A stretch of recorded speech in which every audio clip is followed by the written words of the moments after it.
the way that they talking about this game really got me thinking this finna be a bombshell on the gaming industry. Like, this game is about to wake up. This shit's about to be a freaking giant. I mean, really just take a step back objectively and look at what they doing with this game.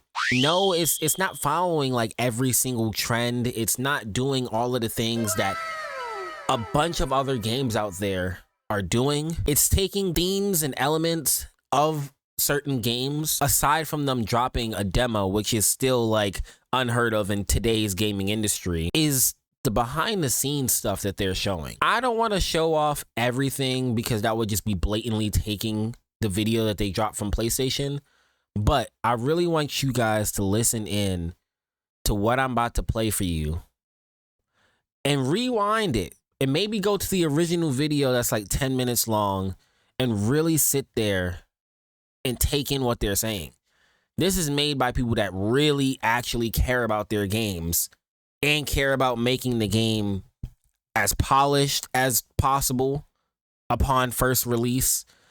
They care about the story. They care about what it feels like while you're gaming. Like, it's not just, hey, take my money.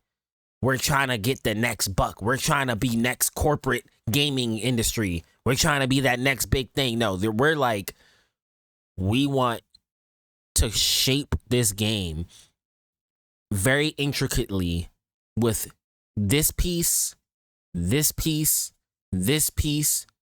These are our influences. I've been making games for about 30 years. And making this kind of game has always been a dream for me.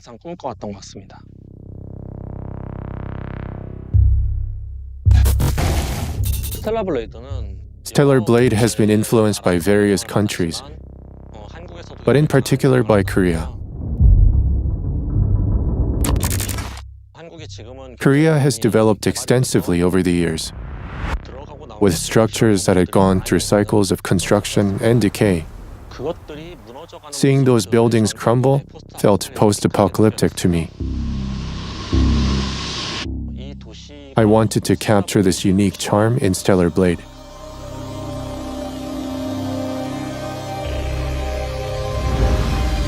Even in the darkest times, it's always safe to bet on human survival instinct. At the beginning of the game, players navigate a somewhat linear map. However, the moment you encounter survivors on the surface, the world expands significantly. This is the largest land I've ever seen in my life. And yet danger lurks around every corner. And you can find yourself in a world where you can go anywhere.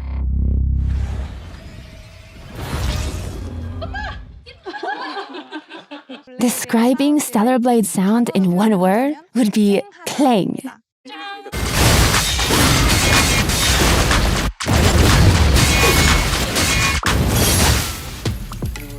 Parrying is a crucial element of our combat system.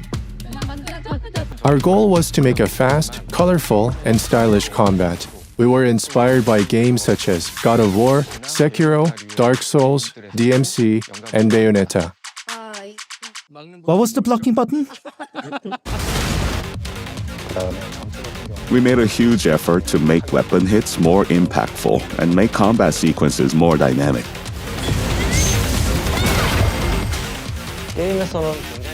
In the game, the accurate trajectory of the weapon and the position of the opponent are crucial.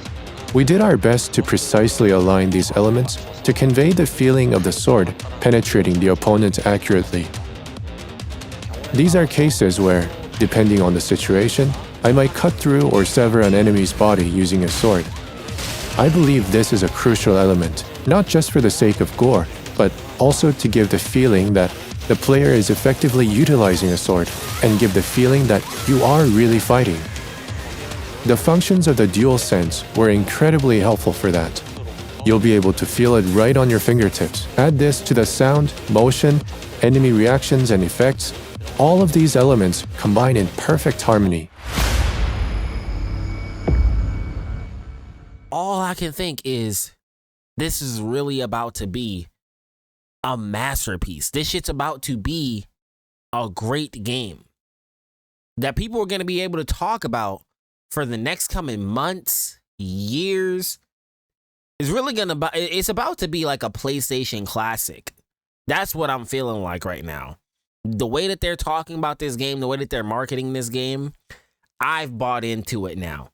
I'm not only hype, I'm about to go back and play through the demo and see if I can actually crack the code on some of the gameplay mechanics that they talking about, even with it being limited. Because I went back in there and played the demo. You guys didn't see it, but I went back in there and played the demo at least 2 or 3 more times already and figured out way more stuff that I already, like, I didn't know before. And I did the boss challenge like 3 or 4 more times and starting to figure out timing of a lot of different stuff.